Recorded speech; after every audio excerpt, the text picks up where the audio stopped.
Barre chords can be really challenging at first, but it's going to be really challenging if you don't do it correctly. In this video, I'll give you 5 simple tips to finally nail barre chords. And you can use all of the tips straight away. My name is Simen and I'm a guitarist, music producer and graphic designer from Norway. I'm here to share everything I've learned so far in my journey and document what I learned in real time.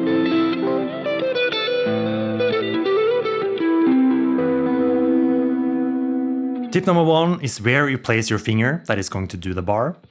So now I'm going to apply the same pressure but move the finger around. So listen to this.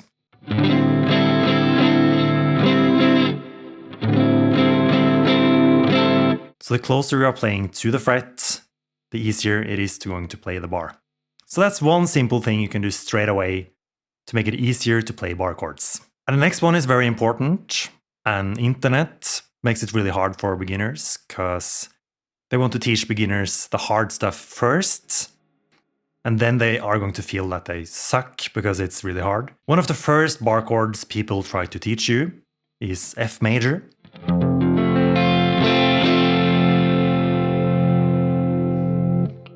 And it's understandable because you usually play like these open chords, and F major is close to the other open chords. And it fits well with the open chords. But the problem is, it's much harder to play a barre chord at the 1st fret than, for example, the 8th fret. So if you're a beginner and try to start on the hard part, you are going to have a hard time and you are going to feel really bad. Instead, you should try to practice barre chords around 8th fret. It's much simpler. And you should also start with a simple chord, because some chords are harder than other chords. And it makes sense to start with one of the simplest chords. A good chord to start with is F minor. That's going to be the 1st finger as a bar from the 8th fret of the A string. Then you play 10, 10, 9, and 8.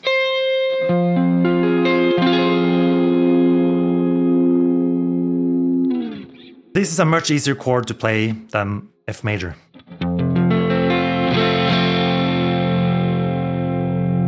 And when you're learning something new, you don't start at level 8 straight away. You start on at level 1 and then gradually increase the difficulty.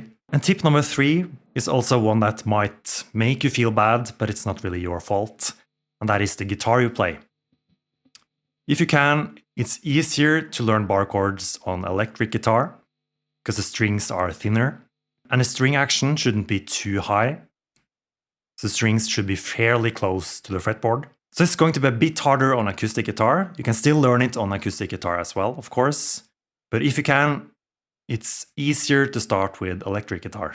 So worst case scenario is that you have an acoustic guitar with a really high string action, so it's hard to play. And then you try to play F major first.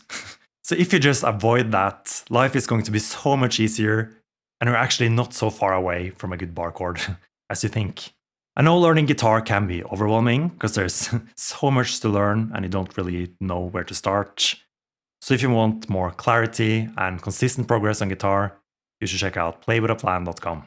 The link is going to be in the description.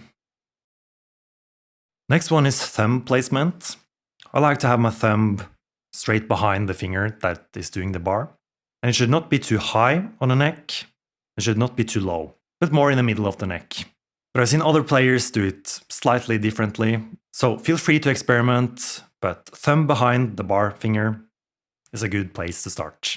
Tip number 5 is the elbow trick. So let's say you're playing a barre chord or doing a bar, but it's still not quite there.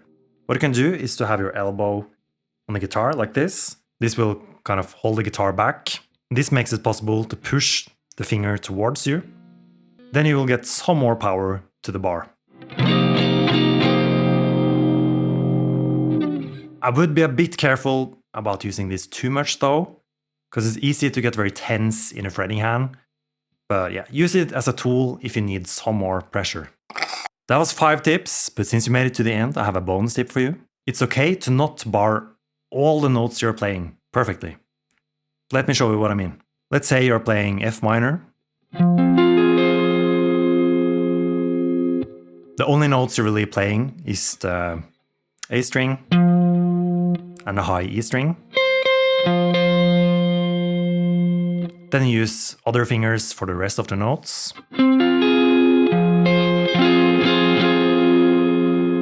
And no one is really going to care about your perfect bar technique. The most important thing is that you actually play the chord.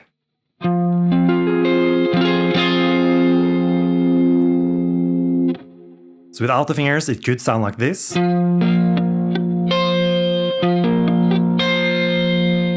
But with the fingers, it sounds like this.